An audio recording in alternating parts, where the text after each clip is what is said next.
Good morning student. मैं विनोद कुमार जैन एक बार तुम्हारे लिए आपके लिए ऑनलाइन क्लासेज लेकर आया हूं। और कल हमने हमारा जो बीएड प्रथम में समकालीन भारत में हमने कल मूल अधिकार देखे थे और अधिकारों के अंतर्गत हमने ये समझा था कि व्यक्ति के विकास के लिए अधिकारों की क्या आवश्यकता है। और आज उसी टॉपिक से संबंधित हम कर्तव्य के बारे में जानेंगे कि कर्तव्य क्या है। देखिए, अधिकारों के साथ साथ कर्तव्य भी साथ में आते हैं, कर्तव्य जुड़ते हैं। महात्मा गांधी ने कहा था कि कर्तव्य का पालन करते रहिए, अधिकार दौड़ दौड़े पीछे आते जाएंगे। कर्तव्य के बारे में देखें तो कर्तव्य जो शब्द है अंग्रेजी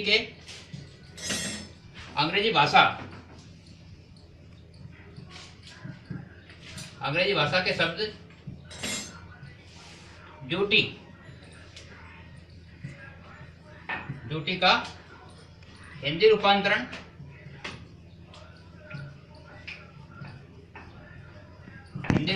है और जिसकी उत्पत्ति ड्यू शब्द से हुई है। किससे हुई है? ड्यू शब्द से हुई है।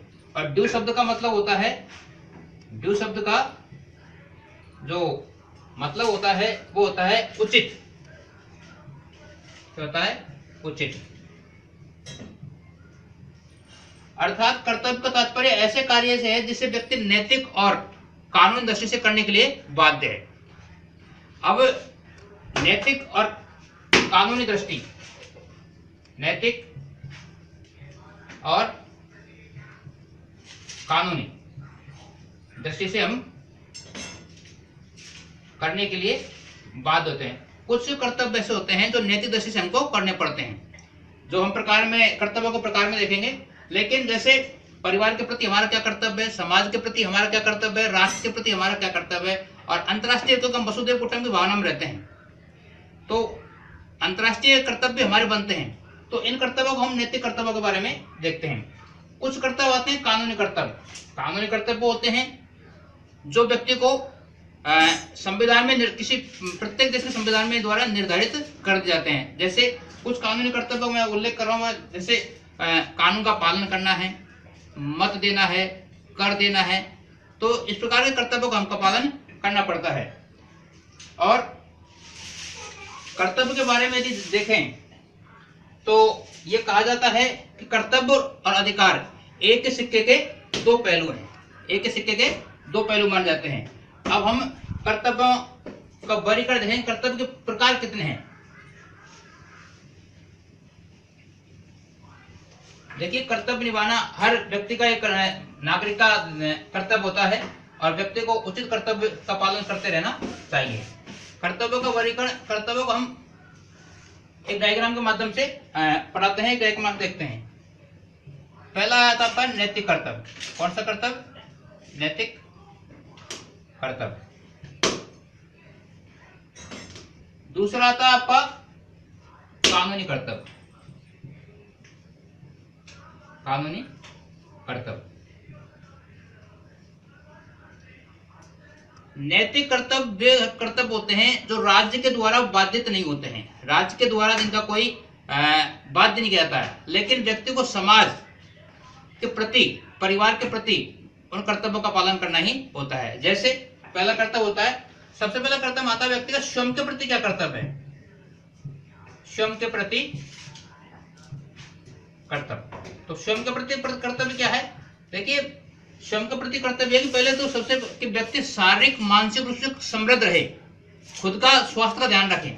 क्योंकि यदि व्यक्ति बीमार हो जाता है तो परिवार में पूरे व्यक्ति एक तरह से उसके पीछे लग जाते हैं। तो ये व्यक्ति की नैतिक जिम्मेदारी बनती है, नैतिक कर्तव्य बनता है कि वो अपने स्वास्थ्य के प्रति जागरूक रहे। और उसके लिए क्या करे? उसके लिए वो समय पर उठे, अच्छा भोजन करे, योग करे, व्यायाम करे, और व्यायाम के साथ साथ में वो एक अच्छा दिनचर्या अपनी बना के रखे।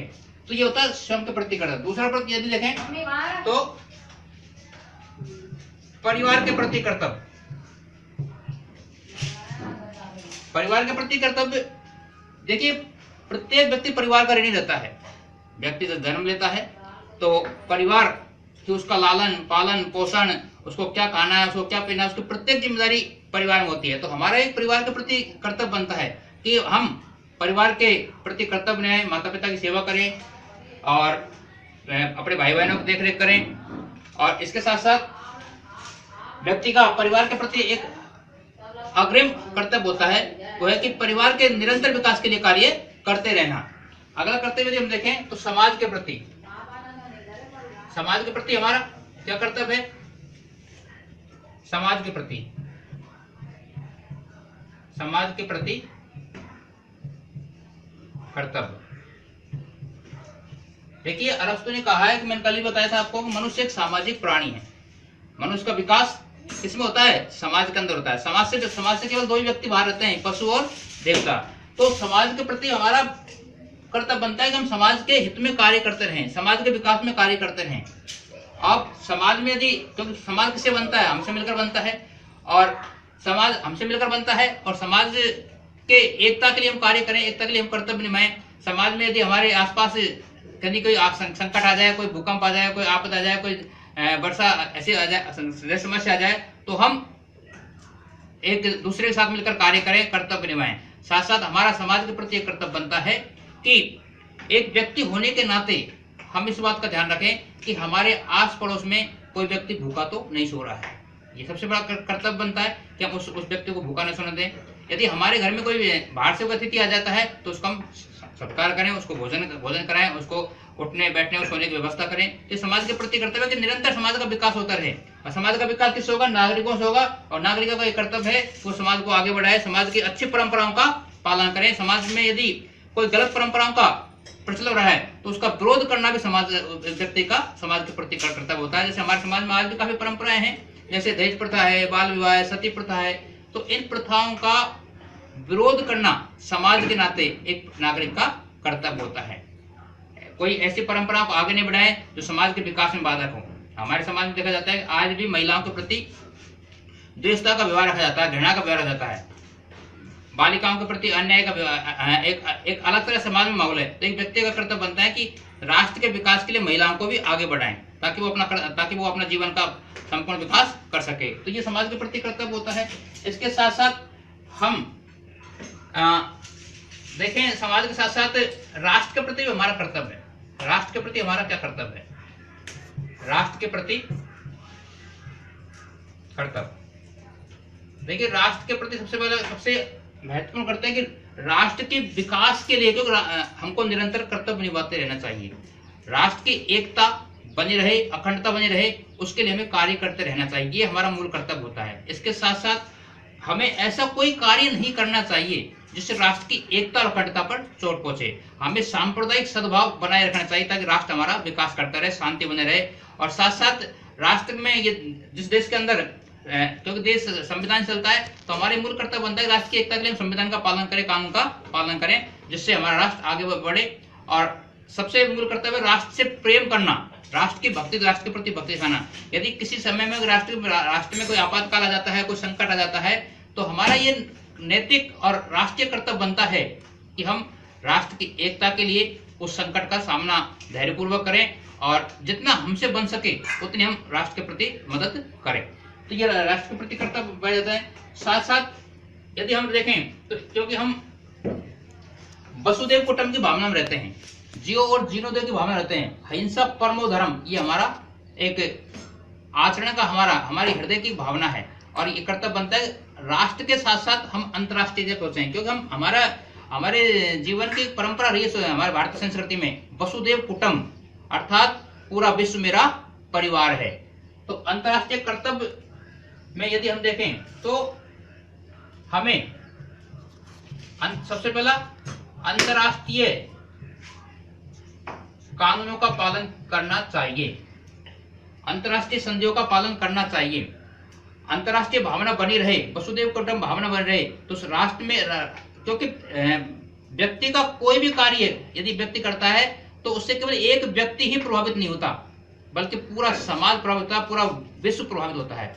तो ये कर्तव्य बनता है कि हम ऐसा कोई कर्तव्य कार्य नहीं करें जिससे राष्ट्र के साथ साथ अंतर्राष्ट्रीय स्तर पर समस्या उत्पन्न हो जाए। जैसे हमने देखा वर्तमान में हमारे परिप्रेक्ष्य में देखो कोरोना एक बीमारी चल रही है, तो ये इसने क्या कर लिया है, इसने विश्व को घेर लिया है। तो ये कहां से आया, ये चीन से आया। यदि चीन यदि सही समय पर अपने कर्तव्य का पालन करता तो वर्ल्ड पूरे विश्व को प्रभावित नहीं कर पाता। तो यदि जैसी कोई आपदा ये विश्व में आ जाती है, कोई बीमारी आ जाती है, तो हमें समय पर उसका दायित्व निभाते हुए उसको अंतरराष्ट्रीयकरण होने से उस बीमारी को रोकना चाहिए। आतंकवाद एक ऐसी घटना है जो विश्व को प्रभावित कर रही है, तो हमारा ये कर्तव्य बनता है कि ऐसी घटनाओं को रोकें ताकि उससे अंतरराष्ट्रीय स्तर पर वो चीजें नहीं फैलें। हम अंतरराष्ट्रीय संधि, अंतरराष्ट्रीय कानून का पालन करें, वसुधैव कुटुंबकम की भावना के साथ साथ प्रत्येक राष्ट्र के लोगों की हम मदद करें। जैसे मान लीजिए कि किसी देश में ये अंतरराष्ट्रीय कर्तव्य बनता है, किसी देश में भूकंप आ जाता है, कोई आपातकाल आ जाता है, कोई आपात समस्या आ जाती है, बाढ़ आ जाती है, कोई सुनामी आ जाती है, तो ये हमारा नैतिक कर्तव्य बनता है एक राष्ट्र के नागरिक होने के नाते कि हम दूसरे देशों की मदद करें। हम भारत एक ऐसी संस्कृति में रहता है, भारत की सरकार हमेशा इस चीज का कर्तव्य निभाती है। हमने कोरोना काल में चाहे देश के पास वैक्सीन होने के बावजूद हमने अनेक देशों को वैक्सीन उपलब्ध करवाई है। अभी कुछ समय पहले नेपाल में भूकंप, बाढ़ आ गया था, बाढ़ आ गई थी, तो भारत सरकार ने अंतरराष्ट्रीय कर्तव्य निभाते हुए नेपाल की भरपूर मदद की। उसे दवाइयां भेजी गई, कपड़े भेजे गए, डॉक्टर भेजे गए, यहाँ तक कि गैस आपूर्ति हमने की। तो ये अंतरराष्ट्रीय कर्तव्य बनता है, एक नागरिक होने के नाते हमें उन कर्तव्य का पालन हमको करना ही चाहिए। तो नैतिक कर्तव्य में परिवार के प्रति हमको हमारी जिम्मेदारी बननी चाहिए, अपने स्वयं के प्रति जागरूक रहना चाहिए, साथ साथ राष्ट्र के प्रति कर्तव्य, अंतरराष्ट्रीय कर्तव्य निभाना चाहिए। तो ये थे नैतिक कर्तव्य। अब हम देखते हैं कानूनी कर्तव्य। कानूनी कर्तव्य वो कर्तव्य होते हैं जिनका पालन व्यक्ति को न चाहते हुए भी करना पड़ेगा, क्योंकि वो कानून में, संविधान में लिखे हैं। तो कुछ कानूनी कर्तव्य ऐसे होते हैं जिनको व्यक्ति को निभाने पड़ते हैं। जैसे मूल रूप से है, सबसे पहला कानूनी कर्तव्य में यदि हम देखें तो आता है कि कानून का पालन करना। कानून का पालन करना, देश में शांति व्यवस्था बनी रहे, कोई एक दूसरे के अधिकारों को अतिक्रमण न करे, किसी की कोई एक व्यक्ति दूसरे की शांति को न छीने। तो इसके लिए क्या चाहिए, और व्यवस्था बनी रहे, इसके लिए चाहिए हम हमारा कर्तव्य निभाएं। और उसमें हमें क्या है कि देश में प्रत्येक देश संविधान चलता है, कानून चलता है, तो प्रत्येक देश के नागरिक का ये परम कर्तव्य है कि सबसे पहले वे कानून का पालन करे। यदि प्रत्येक व्यक्ति कानून का पालन करता रहेगा तो निश्चित रूप में किसी भी व्यक्ति के अधिकारों का हनन नहीं होगा। साथ साथ देश में शांति बनी रहेगी, व्यवस्था बनी रहेगी, और प्रत्येक व्यक्ति को अपने विकास के अवसर उपलब्ध होते रहेंगे। क्योंकि देश के अंदर लड़ाई झगड़ा कहाँ होता है, लड़ाई झगड़ा वहीं होता है जहां व्यक्ति कानून का पालन नहीं करता है और एक दूसरे के अधिकारों का अतिक्रमण करता है। दूसरा इसमें आता है कर देना। देखिए, देश का विकास किस पर निर्भर है, कर देना अर्थात टैक्स देना। देखिए, हम किसी भवन की योजना कागज पर बनाते हैं, लेकिन वो योजना कब तक कारगर नहीं होगी, जब तक हमारे पास पैसा नहीं होगा, बजट नहीं होगा। उसी प्रकार देश की विभिन्न योजनाएं पैसे से चलती है, और बिना पैसे के देश नहीं चल सकता, अर्थव्यवस्था नहीं चल सकती है। तो एक जिम्मेदार नागरिक होने के नाते यदि आपकी आय इतनी है कि आप टैक्स दे रहे हैं, तो ईमानदारी से सरकार को समय पर टैक्स का भुगतान करना चाहिए। क्योंकि टैक्स से ही विभिन्न प्रकार की योजनाएं संचालित होती है, जैसे सड़क बनाना, बिजली, पर्यावरण, शिक्षा, कपड़ा, रोटी, कपड़ा और मकान, ये सब पैसे से उपलब्ध होता है। सरकार कहां से उपलब्ध कराती है, जब हम टैक्स देते हैं। बिना टैक्स के सरकार कोई भी कार्य उचित ढंग से नहीं कर सकती है। तो कर देना एक नागरिक होने के नाते एक जिम्मेदारी बनती है कि हम सरकार को सही समय पर कर दें, क्योंकि बिना कर दिए, बिना टैक्स दिए देश का विकास नहीं हो सकता। और दूसरा आता है मत देना। देखिए, हम एक लोकतांत्रिक राष्ट्र में रहते हैं। मत देना, लोकतंत्र किसका है? अब्राहम लिंकन ने कहा था कि प्रजातंत्र में शासन जनता का, जनता के लिए, जनता के द्वारा है। लोकतंत्र तभी मजबूत होगा जब हम उचित ढंग से मत का प्रयोग करेंगे। बिना उचित ढंग से मत का प्रयोग के बिना लोकतंत्र मजबूत नहीं हो सकता। और यदि हम अपने मत का प्रयोग गलत तरीके से करेंगे, पैसे लेकर करेंगे, तो निश्चित मान लीजिए कि गलत सरकार का निर्माण होगा जो आपके लिए विकास का कोई कार्य नहीं करेगी और देश में भ्रष्टाचार का बढ़ावा होगा। तो होना चाहिए कि हम मत का प्रयोग करें, उचित मत का, और वो भी उचित तरीके से करें। आज हम देखते हैं हमारे यहाँ पर केवल 60% वोटिंग होती है, 60% वोट। 40% व्यक्ति अपने कर्तव्य का पालन नहीं करते हैं, मत देने ही नहीं जाते हैं। अब देख लीजिए 60% व्यक्ति मत का प्रयोग कर रहे हैं तो वो अपने अपने कानूनी कर्तव्य का पालन नहीं कर रहे हैं और कानून का उल्लंघन कर रहे हैं। संविधान के विकास के लिए, राष्ट्र के विकास के लिए, एक अच्छी सरकार के निर्माण के लिए मत का प्रयोग करना बहुत जरूरी है। तो आपको एक कानूनी कर्तव्य निभाते हुए आपको बिल्कुल उचित, प्रत्येक भारतीय नागरिक का जो 18 वर्ष हो गया है, कितने वर्ष हो गया? 18 वर्ष का, 18 वर्ष हमारे यहाँ पर व्यस्क माना गया है। एक व्यस्क नागरिक का ये कर्तव्य बनता है कि वो अपने मत का प्रयोग करें और देश के प्रति कानूनी कर्तव्य निभाएं। इसके साथ साथ यदि देखें तो हमें देश प्रेम भी एक कानूनी कर्तव्य के अंदर आता है कि हम इसके बारे में चर्चा कर चुके हैं। तो हमको देखना चाहिए कि देश के प्रति अखंडता बनी रहे और अखंडता के साथ साथ उसकी एकता बनी रहे, देश में शांति व्यवस्था बनी रहे, ये हमारा कर्तव्य बनता है। तो हम ऐसा कोई कार्य नहीं करें, सार्वजनिक संपत्तियों को नुकसान नहीं पहुंचाएं, कोई तोड़फोड़ नहीं करें, और व्यक्ति को इस प्रकार के कार्य करता है तो हमारी जिम्मेदारी बनती है, कर्तव्य बनता है कि हम उसको उस कार्य करने से रोकें, उसको बताएं कि यदि आपने इस प्रकार की अशांति फैलाने का कार्य किया तो निश्चित रूप से आपको इसका दंड मिलेगा। तो निश्चित रूप से वो देश के प्रति हमारे कर्तव्य बनता है कि हम देश के प्रति प्रेम और भावना को दिखाएं। अब देखिए कर्तव्य के बारे में, और